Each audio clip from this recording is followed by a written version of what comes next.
Yes, well, the outriders from An Garda Síochána, the Irish Police Service, have gathered just outside the Harbour Bar on the Dublin side of the promenade here at Bray, which is a clear indication that they are lining up to escort the funeral procession along the main street here, right out on the coast, where there is a significant number of people lining the route, but hundreds of people literally gathered outside number 15 Strand Road, that house Sinead O'Connor called home for 15 years. I think it is worth just, while we have this pause, while the outriders get their ducks in a row, so to speak, reminding people that there has already been a private memorial this morning led by Dublin's chief imam.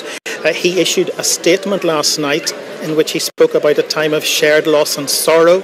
He said, "Our sister in faith, Shuhada Sadakat, known as Shuhada Sadakat, I should say, known as Sinead O'Connor, has gone to be with her Creator," and he invited people to join in the call to prayer at 11 o'clock when the memorial was taking place. We understand that service was attended by Ireland's President, Michael D. Higgins, who has, of course, paid tribute to Sinead O'Connor, not just for her music, but her authenticity in so often reaching out to do her bit for the marginalised. So the procession appears to just be lining up to make its way through Bray, where the local community will have their opportunity to say a final goodbye to Sinead O'Connor, one of their neighbours, who was quiet, unassuming, but had the kindest of hearts.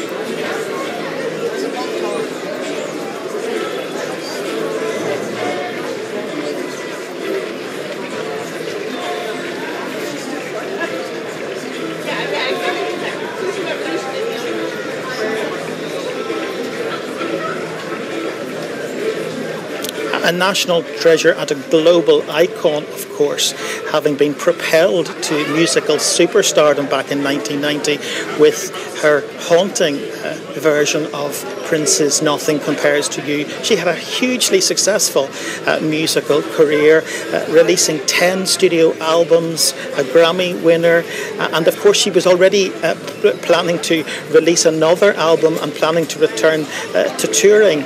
But sadly that was not to be, because her life came to an end tragically 2 weeks ago at the age of just 56 when she was found unresponsive in her southeast London home. We know that an autopsy was carried out, but the results of that will not be made public unless the coroner chooses to order an inquest into her death. But the tributes to this musical icon have been flowing in from all over the world. But I think it's fair to say that this is a moment for this quiet coastal community who loved her just as one of their neighbours to say their goodbye. And she's returning home, I think it would be fair to say, to the place where she was happiest. And we all know, it's been well documented, that she didn't have the happiest of lives. She appeared to be a troubled soul, often speaking about her mental health difficulties, and really very troubled following the tragic death of her 17-year-old son, Shane, in January of last year. She is survived by her other 3 children. And I think it would also be fair to say that she'd something of a convoluted spiritual journey, at one stage ordained very controversially as a Catholic priest against the teaching of the Catholic Church relating to the ordination of women, and then went on to convert to Islam. But let's just pause for a moment as the crowd pay their respects as this procession, led by a little camper van playing some of her most famous hits, makes its way along the promenade.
From the same home as you.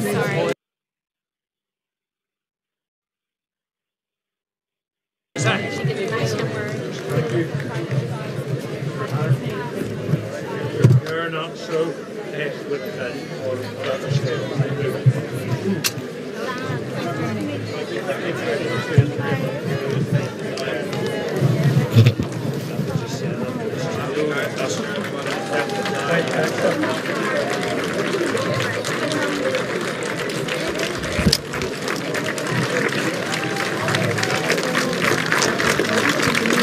Excuse me.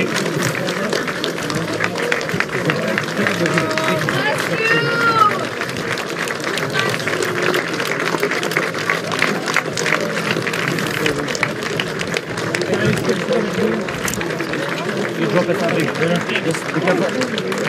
Thank you. Thank you. Guys.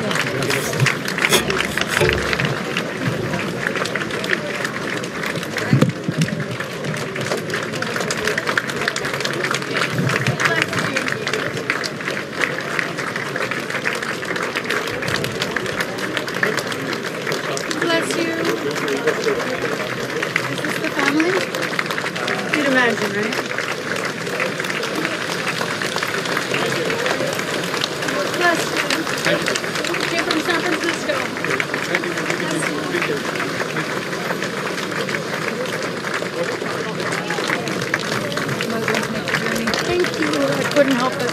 Bless you. Excuse me. I'm trying to get that way, sorry.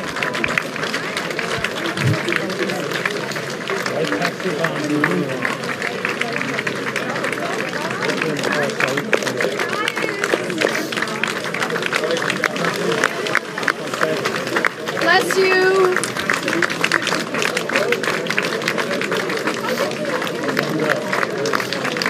Bless you.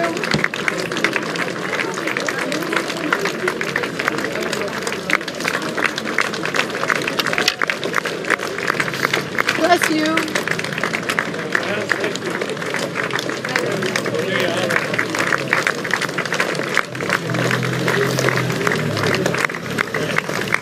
Oh, he's wearing the Lakers. Yeah.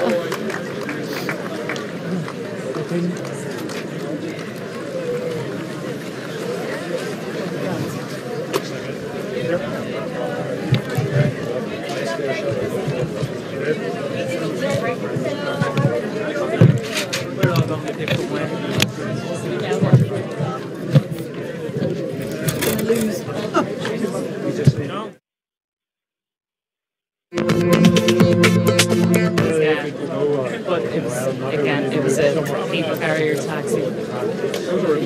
I could see better from where I was.